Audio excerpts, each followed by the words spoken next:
Good evening, everyone. Welcome back to the Abundance Tree Podcast. I'm Janice, your host, and I'm here with my co-host, April April Capri. Capri. It's in the building Hey. as usual. Girl, can you believe it? We're right at a year now. We have to Yes. celebrate. We've done this for a year, y'all. Can you believe it? We're gonna Nope. celebrate.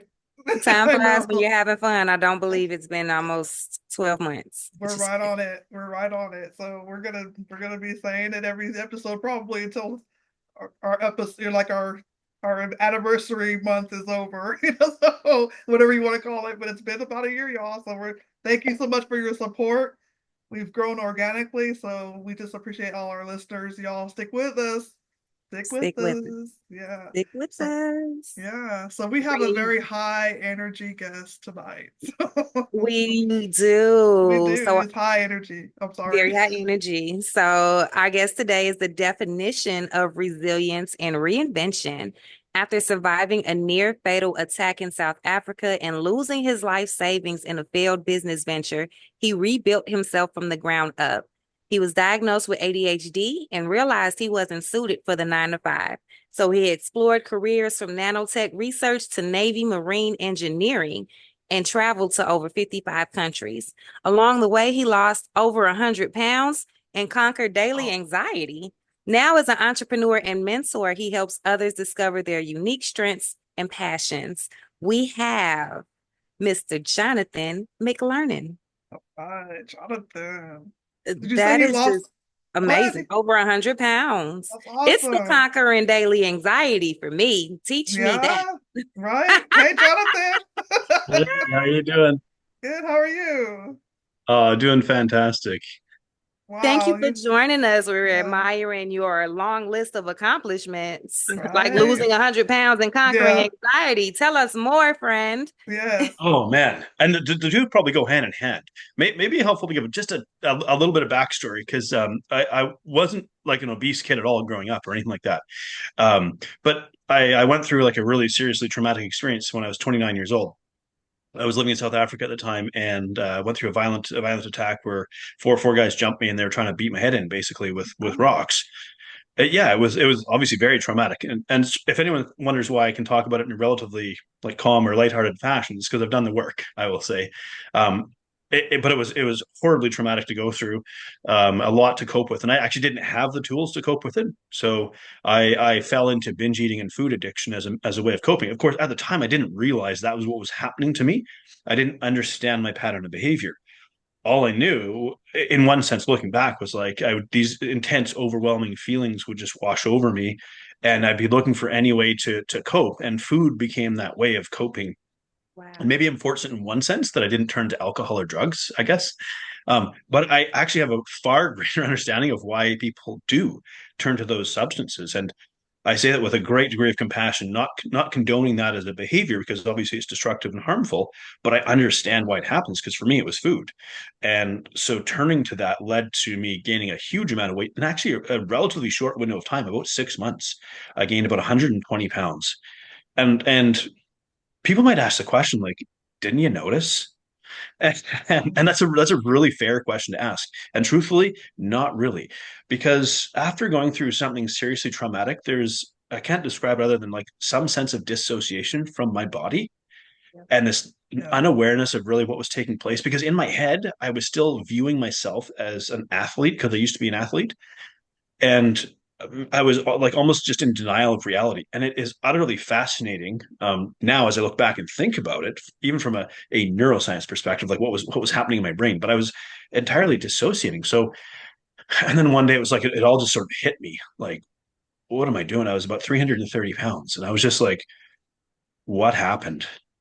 And just at an utter like loss, like how did I get here? And I don't even know what happened. I have no idea how to get out of this because it wasn't really something I'd struggled with before. I was I look back at my I'll call it, I don't know if arrogant is the right word. Ignorant would be a better word. My ignorant like 20 something self that was like a weightlifter, athlete, basketball player, all this kind of stuff. And I was like, yeah, anybody who's out of shape is just lazy. And I'm like, oh, you So, but young I fool. wow. But I can relate to the like emotional eating and that kind of thing out of trauma, because I've been there too. I'm on my weight loss journey as we speak as well. Yeah. And so it is a thing. It really is, because mine was more so probably limiting beliefs and just thinking, Mm. thoughts of not being enough and stuff like that. And you turn to food for comfort. And it's hard to explain, but I could totally relate to what you went through. And so it's Well, just amazing how quickly you can put it on. But yes, go I ahead. you Yeah. said something really important there. I wanted to actually zero in on that a little bit. You said thoughts of not being enough. Mhm. Um, that is such a common thing that people wrestle with, myself included. I really fell into a pattern of like self-loathing, and it's Mhm. hard to looking back now. I've really worked extremely hard to cultivate a very strong sense of compassion and self-compassion and grace. It actually took me needing to learn what like really what is compassion. So I'll say like I'm a Christian, so I follow the Christian faith, but boy, it took me a long time to understand this compassion thing. Like it took me until my late 30s. I'm 42 at the time of recording this. So to understand compassion, for me, compassion represented a type of weakness. Like if I was to show myself compassion, then just all bets are off and I'm just going to smash food left, right, and center. Like I had to keep myself in this very tight, like punishing box to try it because I didn't know how to control my urges or behaviors. And so that was what I thought. But you say these thoughts of not being enough, and so many people I encounter experience this, and like I feel a sense of compassion immediately in my heart when you said that. I was like, okay. And I like to get curious with people and go, well, where do you suppose that idea came from? Because I don't think you were born with that idea. No. I think it's his outside influences and what people are saying to me. And I had a Mm-hmm. traumatic event, and it was people around me that were very toxic. And so, and Mm-hmm. I believed what they were saying to me. So, and I Yeah. did the work too. So I'm in a better place now. So I understand Uh, that. so glad to hear that. Yeah. Uh, Yeah. So my journey was oh, I like to joke that I lost like 600 pounds. We say I lost 100 pounds. I'm like, I say I lost like 600 pounds. Well, because what happened was I lost and gained it so many times. And I probably wouldn't like take all of this struggle out of my journey because I wouldn't be where I am now doing what I'm doing if I didn't struggle as hard as I did. Probably my 30s, for the most part, were marked by a real struggle with mental health and emotional health, and weight loss or weight gain was just literally a symptom of that. And I think that's the case for a lot of people. This carrying extra weight is a symptom of what's taking place inside. And we now live in this world that is filled with, I'll call them emotional anesthetics, junk food, streaming video, social media, pornography, where at any point in time we can go and access them. We call them, or I call them super stimuli. I'm probably the only one that calls them that, but because it's something that's not found in nature, so it's going to stimulate our brain at a level that we can't really handle very well. Yeah, And the more nefarious part of this, in a sense, is when we do that, and our brain sort of you take that stimulus away, your brain, when it actually goes back to normal, will feel like depression because these super stimuli, while they feel good in the moment, they really desensitize you. exactly. And so we have this like epidemic of mental health struggles, depression being a big part of what we see. But I believe in part, I mean, it's obviously a very complex, multifactorial problem. I don't want to say I can distill it down to this one thing, but when we are surrounded with easily, freely available, or very inexpensive super stimuli to use as emotional anesthetics, it leads us or contributes significantly to mental health struggles. I agree with that so hard because it is a lot of dopamine chasing. That's what I call it out here. That's a And good way to say it. Yeah. it's not getting to the root of why you're feeling this way. It's just putting a band-aid on it. Well, let me mhm. eat this box of donuts because I'm mad, or let me, I have bad habits. I'm a smoker. So, Yeah. things like that. You do things that just kind of put a patch on it for a moment, but aren't really addressing like, why are you doing this? Why Yeah. can't you stop? And the mental health aspect of it is so spot on. I do think it's related. It's so funny that you said put a patch on it because my brain immediately went to the patch, like the nicotine I patch need when you said one. that. Yeah, yeah. Well, so in part of the work that I do professionally, smoking cessation is actually a part of it. Really? I have a lot of pieces of paper with my name on it, and so it's like, well, what do I do professionally? Oh gosh, let's say I would call myself a health coach, right? But that's like such a broad term. And to be fair, most people don't actually ask about my certifications, but I'm National Board Certified Health and Wellness Coach, which comes from the National Board of Medical Examiners in the US. So it's a pretty extensive process to get that level of certification. And then on top of that, I'm a certified sleep science coach, stress management coach, master health coach, master nutrition coach, personal trainer. Like I have Oh, all these things. And you think, Wow. why do you have all these pieces of paper with your name on it? Wasn't one enough? And well, one, I have ADHD. So that there's that. So, and if you look at my history, like ADHD, which I didn't find out till I was 40, so 2 years ago, I'm like, oh my gosh, my whole past makes sense now. Like, why did nobody?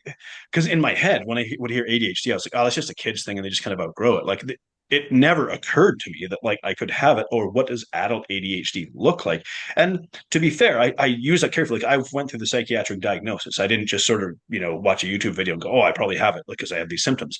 Um, but I never thought to look at it and how it manifests in adult life because in my head I always picture like the hyperactive behavior, the kid racing around with me. But it's like there's so many other manifestations of it. For me, it was incredibly impulsive behavior exacerbated by trauma, for example. But I like that all behavior makes sense. So to come back to April to your smoking, um, all behavior makes sense. So smoking is a solution to a problem. And it's not, I believe you're aware that smoking is not good for your health. I've heard. You've heard, right, right. So it's not an information problem. And this is one of the things we wrestle with, right? If information was the problem, I say Google would have solved it, or, because they have a library of like basically infinite information. So you could look at the facts. You could look at a cigarette box and you see like I don't know, the rotting gums and the black teeth or the black lung or and the big Surgeon General's warning, smoking causes cancer. It will kill you. And you're like, but it doesn't change the behavior for most people. Now that's a fascinating thing to me. And for me, like when I started wrestling with my weight loss, like there came a point in time where I was aware that like smashing a buffet wasn't actually a healthy thing to do. But it's like that behavior was solving a problem or meeting a need in that moment. So now if you take, okay, if I smoke, maybe I'll get cancer. And maybe the odds are higher because of this. But that could be years down the road. I just need to smoke right now. And it's like, okay, well, what are we actually saying? I need a break. I need a stress relief. I need a pick me up. I need something. And this cigarette gets to me really quickly. Like in the short term, people say, why are you saying this? In the short term, it's a very good solution. I sort of hesitate to use that word, but it's or effective is maybe a better word. It's a very effective solution because if it didn't work, you wouldn't do it. Right. So when I work with people, let's say, for example, in that aspect, like, hey, I'd like to quit smoking. Cool. Let's figure out why this is happening. Let's remove the lens of judgment. Like, I'm not saying you're a bad person or an unintelligent person, for example, for smoking, but you're doing this for a reason. And once you start, your brain gets like locked in on this stuff. Like when we look at the neurology of how habit formation occurs, like, we have an expression, it's like riding a bike. Well, that's a double-edged sword. What it means is like, it may be something you haven't done for a long time. Your brain remembers really, really hard. And you can pick it up again. It may be a little bit clunky, a little bit awkward, but pretty soon you're just like, habits are like that. And that works for both healthy and unhealthy habits. So maybe you've quit smoking in the past. I'm not sure. I'm just jumping ahead a little bit here. But and then you pick it up again. You go like, how did that happen? Because your brain remembers this is a really effective short-term or temporary solution to a fairly significant problem. Yeah.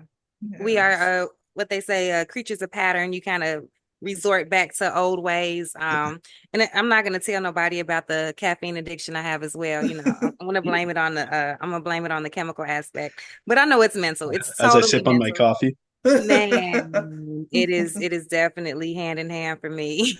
Yeah, I like to joke that caffeine is a credit card. So, and nicotine is similar. Now, I will say this, by the way, if you do go down the path of quitting smoking or cessation, as we like to call it, Mhm. you will become more sensitive to caffeine. So, depending on how much caffeine you consume, I'll simplify it. Essentially, let's say when you smoke, your liver has to work overtime to detoxify the chemicals you've breathed into your lungs that go into your bloodstream. So your liver produces enzymes to basically deactivate them or change the shape of the molecules. That's what liver enzymes do. If you get blood work, they're like, hey, your liver enzymes are elevated. What they're saying is like something's going on where your liver is working harder to deactivate stuff. So then you quit smoking, you quit dumping a bunch of toxins into your lungs, which by extension go into your bloodstream. Now your liver down regulates some of those enzymes because it doesn't need to produce as many. Well, caffeine in one sense is a toxin. Obviously, the toxin is dose dependent, but it's a toxin in air quotes. Um, Now you've downregulated enzymes, and so caffeine also maybe gets cleared a little bit more slowly. In other words, it hangs around for a bit longer. So someone who would use a lot of caffeine might find that if they go to quit smoking, they're actually quite a bit more sensitive to caffeine. But there's one thing, you might be desensitized a little bit to it if you're reducing your nicotine content because nicotine is also stimulus. There's that too. Well, that's very interesting to know It about is. all. It But is. Yeah. yeah. So how did you lose the 100 pounds? Like did you Oh, is that the just $1 million question? yeah. With great difficulty. And I'm Look, like, this is great marketing for my business, It right? is Like, hard, hey, yeah. let I'm me You tell gotta you, struggling losing 20. to me it's mindset. Like you right. gotta make your mind up too, you know. You have to make That a that decision. definitely plays a role. So, and I'd love to tell people I have a magic bullet, and there are a lot of people on social media that tell you I have the solution. I have the solution to solve your problem, and this works really well in the short term, right? You just have to do this one thing super hard, and it's going to work. And the problem is, I've been around this game for a while. I've worked with over 1,000 clients. Like I've seen a lot of journeys. So everyone's journey is unique. Now, what we can say is there are certain fundamental principles that accompany a healthy lifestyle. The reason I use this term principles intentionally. So one might be regular intentional physical activity. Everyone should engage in that in some way, shape, or form. But what that looks like for you might look different than another person. Mhm. Now, if you were to ask me from a physiological perspective, what is the healthiest thing I could do? I would say probably lifting weights or strength training because physiologically speaking, it creates the best adaptation for like longevity and long-term health, particularly for females. When we look about at one of the key components of female aging, in particular, it's more pronounced than males because of lower testosterone, is sarcopenia, loss of muscle, and by extension, strength, and osteopenia, loss of bone density, leading to osteoporosis. The number one tool that we have to prevent that from occurring or to slow its progression is strength training because of the stimulus it gives your body. But I will say, if you absolutely hate going to the gym and lifting weights, you're like, I'm never going to do that. Okay, let's find something else. So the principle is regular intentional physical activity, but now it's a very broad, it's very broad in scope. And I tend to promote that intentionally. Now, it has to do with neuroscience. I'm also a neuroscience nerd. Because our brain has what's called a motivation kill switch, basically. And how that works. So we've heard SMART goals, right? Specific, measurable, Mhm. attainable, realistic, time bound, or some variation of that. There's multiple variations of what a SMART goal is. Here's the problem with a SMART goal. It's actually not so smart from a long-term neuroscience perspective because it is hyper specific in terms of its parameters, meaning anything outside of that narrow parameter is perceived as a failure. So if you say, I'm going to go to the gym 5 times a week for 45 minutes, Oh, anytime you do less than that, like 4 times a week or 3 times a week, or maybe 30 yeah. minutes, it's a failure Mhm. because it doesn't meet that very specific standard. When you make it a broad principle, I will get intentional physical activity each day. You can go for a 5 minute walk and it still counts. And you might say, yeah, but it doesn't do much. I'm like, yes, you're patterning a behavior that forms a foundation of a healthy lifestyle. So if you can keep that going and your brain is not perceiving a 5 minute walk as a failure, but it contributes to a pattern of intentional physical activity, you're now more likely to succeed in the long term. But Yeah. obviously, once that pattern of behavior is established, we do want to grow it and so on. Yeah, that makes a I lot of love sense that. because yeah, I do too because a lot of people do want to be very specific with their goal and then like you said it becomes a failure when they miss one day or Mhm. yeah, or they're too tired. They might be fatigued one day and they don't lift as much weight or something, but and they perceive that as a failure. But that's good how you just made it broad, how you just get out and move, and that's not a failure. Uh you're just Exactly. doing a pattern of behavior, like you said. So And I love Mm. yeah. how when you understand the science of everything, like how your brain and organs and just everything works, you know what I mean? Like you do. I like how you can kind of train your brain or retrain your brain to use what it naturally does in the way that you want it. You're kind of like how you did with your ADHD. Instead of you being Yeah. everywhere doing this and doing that and doing this, you focused on a topic and you hit it and and Yeah. that's really, I respect that a lot because that's not easy to So do. one thing about kind of like learning how your brain works is to work with your brain. So I don't not have ADHD. I didn't just suddenly go away. And for those who might be wondering, I'm not treating in any way. But I would say I have relatively mild ADHD compared to some people I've seen. So I'm okay. Like I don't need medication to manage it. Now that I understand how my brain works, I go, okay. So I don't keep social media apps on my phone. Why? Because I'll just Man. there's 2 hours gone. Yeah. So it's just easier for me to say, don't put them on my phone. The people who appear to have the best willpower are those who test it the least. That's what's been studied. It's not like they have some magical superpower. They just don't put themselves in a position to test their willpower. This again has to do with like cognition and how our brain works, right? We have I'll call it our thinking brain. That's our, like, actually literally the front of our brain at our forehead. There's like our thinking brain. But that only represents 2 to 5% of our brain function at any given time. Everything else is largely automated in some sense. And so when that part of our brain gets tired, that's our regulator or governor, right? That's the one that makes us, hey, let me stop and think if I really want to do this. Once that one's tired, now you're going to go back to patterns, the stuff that doesn't require conscious thinking effort to carry out that pattern of behavior. And then I'll put this out here. We have a famine biology. What do I mean by that? We have a body that wants to store fat. That's our default. And you go, why is that? Because most of human history, there was food insecurity, there wasn't a lot of it, and there were periodic times of abundance. During that period of abundance, you had to store the excess calories as fat for then the periods of famine and food shortages that might come and then live off that fat. Well, what does that translate into in the 21st century? It means that you will store fat quickly when you eat calorie dense food. But when you go to lose the weight, you're engaging in what I will call a pseudo famine. Biologically, though, your body's going to respond as though there's a food shortage and will engage in something called adaptive thermogenesis, aka adjusting your metabolic rate to burn less calories to compensate for reduced food intake. Now, it doesn't go to zero. Metabolisms don't break, they adapt. They adapt to conditions. So we could do the calorie math and go, okay, if I cut out 500 calories a day, that's 3,500 calories a week. That's 1 pound of fat per week, da da da da da. In reality, it doesn't translate like that. On top of that, these adaptations your brain remembers. Oh, hey, I figured out how to get more efficient. And there can be a spillover metabolic effect that carries on for, it was studied up to 7 years, could be longer than that, which means that when you punch your numbers into a calorie formula, you might actually be a number of calories, like a couple hundred calories below what is even predicted for your daily calorie intake. I'm like, gosh, I'm doing a great job of selling weight loss right now. But I think if we can understand this is actually a relatively complex problem in one sense that is difficult to do for all the amazing programs that are out there. And I'm not here to knock any particular program or lifestyle or things like that. This is a really, really hard thing to do. But if we can start from that place of understanding, hey, this is a tricky thing to do. Not only that, I actually have to manage this for the rest of my life. There's not actually an endpoint. You do the 12-week challenge or the 30-day whatever, the 21-day sugar detox or something like that.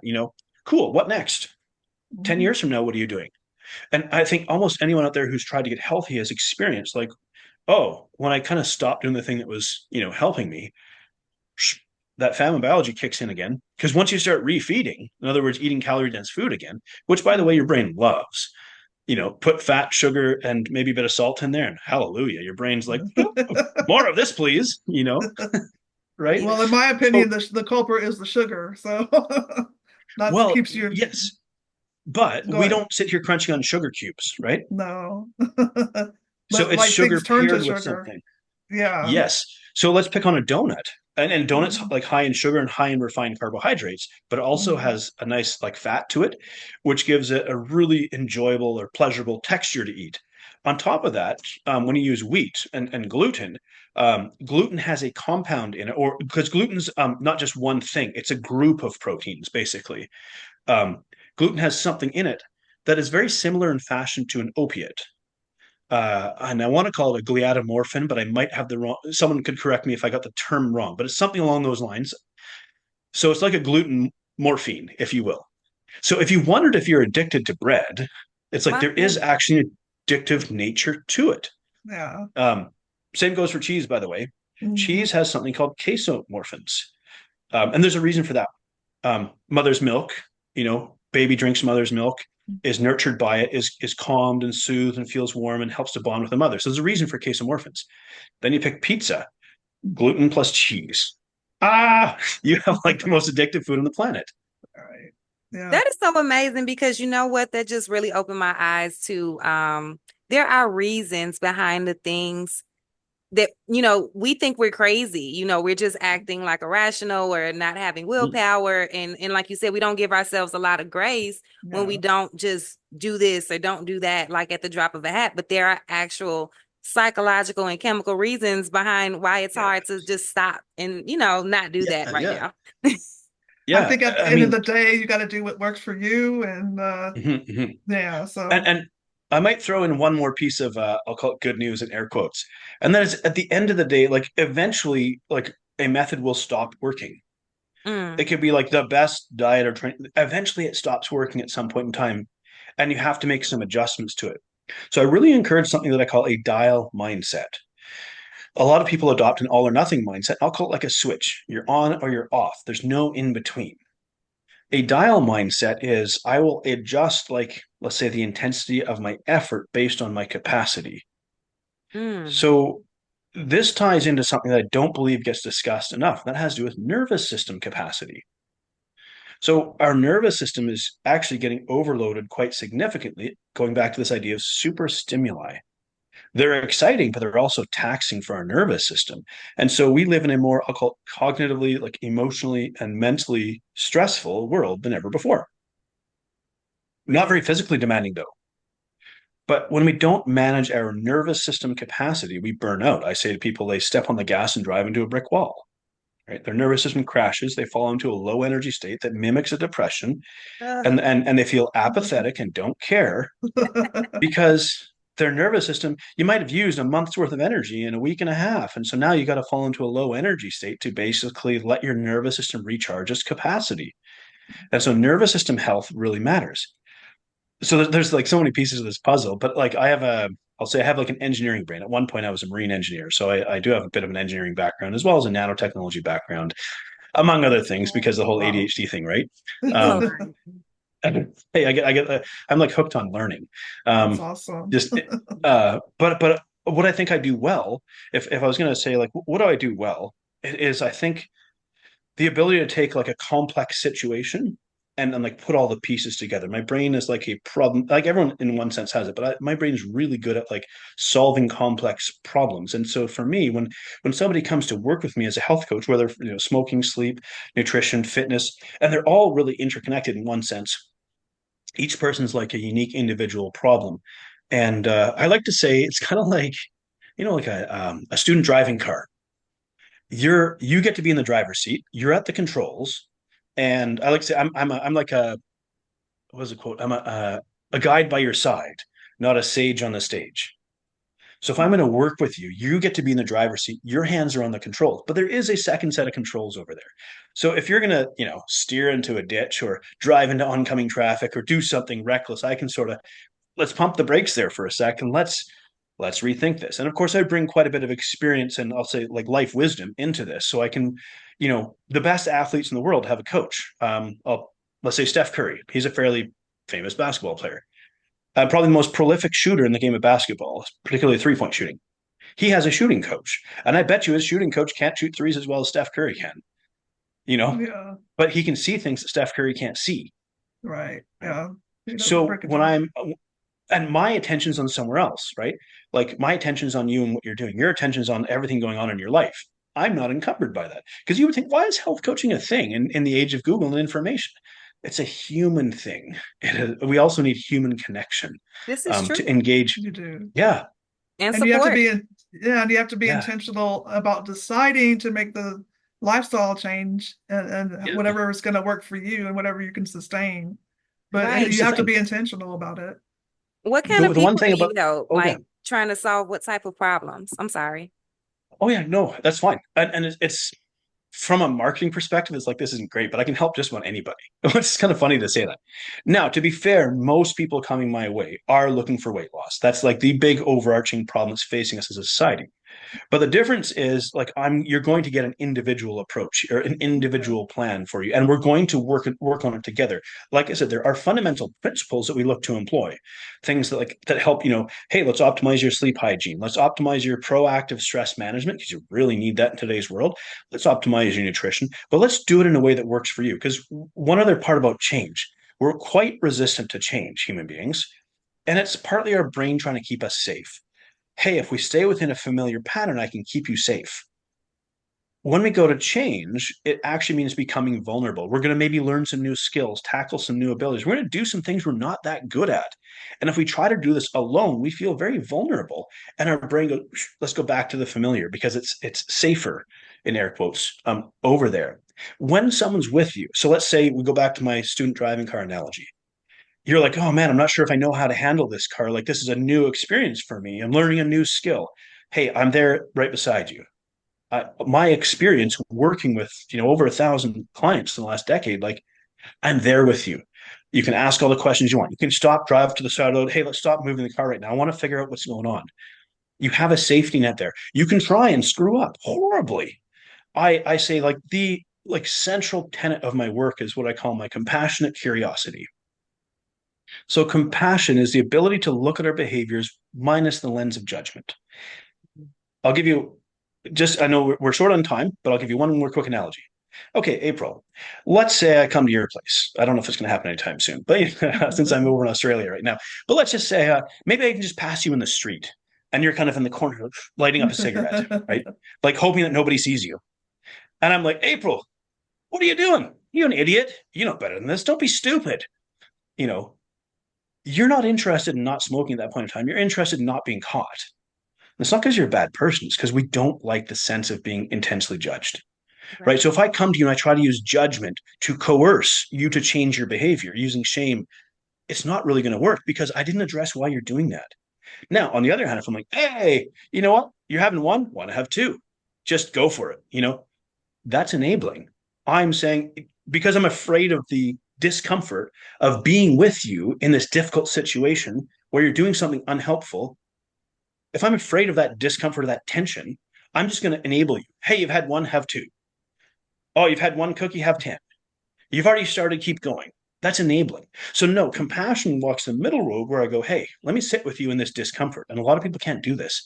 Let's figure out what's really going on here. I mean, I have people just like break down in tears, bawling, and they feel ashamed that they're doing that. I'm like, hey, that tells me this is important to you. And maybe I don't have even the words to say right now, but I'm going to sit with you in this really super like big emotional expression and let you know it's safe right now. It's safe to feel that. It is so powerful. So compassion allows us to look at our behavior through a lens of wanting to understand. So this compassionate awareness, because we have to bring our behaviors into our awareness, these automatic habits and patterns of behavior we have to bring into our conscious awareness in order to create change. If we're there in the presence of another compassionate human being who makes it safe to be vulnerable, okay, now we can do this. And that's what I do. That And I is so love what I do. profound. Oh That's my really God, I love good. what you do too. Where can people Yeah. find you? Pardon me. Well, freedomnutritioncoach.com is my website. And Okay. I have to give one minor caveat. My website needs to be updated with like all of the stuff I'm sharing with you. Really, the stuff I talk about nervous system health, I talk about mental, emotional, and it's not all included in there. But sometimes nutrition is just a safe starting point, anyways. I People can go to my website. You'll see a video of me talking, saying, "Hey, I want to convince you to book a call with me," and you'll talk to me just like this. You know what? If it works to work with me, fantastic. If I'm not the right fit because I'm not for everybody, that's totally okay. There's absolutely zero pressure. I have lots of clients, but I have capacity for more. And I love what I do, and more than anything, I want to see people succeed. And that's I think it's hard to find sometimes in this world. There's a lot of people who want to sell a program. I want to help you change your life, So and I cool. mean it with every fiber of my being. I love that. So Man, awesome. You dropped a that's lot of gems tonight. That's awesome. So, Well, thank you. on social media, could you kind of drop your social media as well? Yeah, now I will be fair. To be fair, I've taken a bit of a hiatus from like being really active on social media, but there's still a lot of Okay. my content is there. Freedom Nutrition Coach is Okay. where you'll find a lot of my content related to that.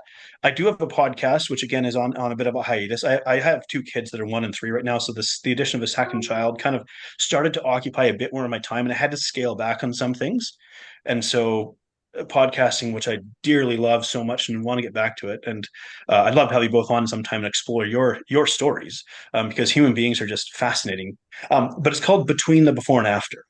And it's explorations of people's transformation journeys. It doesn't have to be about health. It might be about business. It might be, about going through a major incident. It might be about like health.